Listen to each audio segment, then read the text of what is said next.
Inihayag ni Senador Bam Aquino na ipagpapatuloy niya ang reforma sa edukasyon kasabay ng panawagan na ibalik ang tiwala ng publiko. Ayon kay Aquino, susuportahan niya si Senadora Loren Legarda na ipinalit sa kanya bilang chairperson ng Senate Committee on Basic Education. Ito ay para matiyak na magpapatuloy ang mga pangunahing programa sa ilalim ng 10-year National Education Plan. She's been working in the education space for a long time. And she asked me to be vice chairman.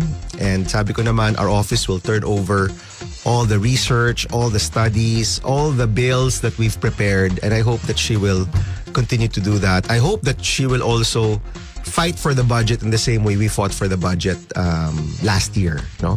Na sana in 2026, ito pa rin ang pinakamataas na budget sa kasaysayan ng Pilipinas para sa edukasyon. Dahil sa 10 buwan niyang panunungkulan, napatunayan ni Senator Aquino na kayang sugpuin ang krisis sa edukasyon. Sa pamamagitan ng pagkakaisa at maagap na pagtugon sa mga issue, nakapag-iwan siya ng tagumpay sa sektor ng edukasyon. Kaya hamon niya sa mga kapwa-senador, isantabi na ang ingay sa politika at bumalik sa pagtatrabaho para sa mga Pilipino.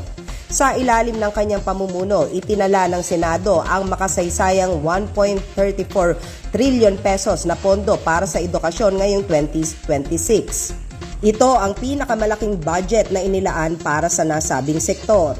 Nakapaloob sa pondo ang 67 billion pesos para sa pagpapatayo ng libu-libong silid-aralan, pagpapalawak ng national feeding programs at dagdag suporta sa milyon-milyong estudyante sa kolehiyo. Sinulit po natin ang bawat araw na binigay nyo sa amin upang maipasa ang mga kailangang reformang tutugon sa ating education crisis. Kahit hindi na tayo chairman ng Committee on Education, tuloy pa rin ang trabaho at tuloy pa rin ang pag-alaga sa kinabukasan ng ating susunod na henerasyon.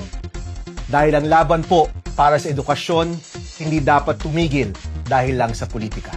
Ako po ang inyong kaibigan Clarissa de Guzman para sa Balitang Unang Sigaw.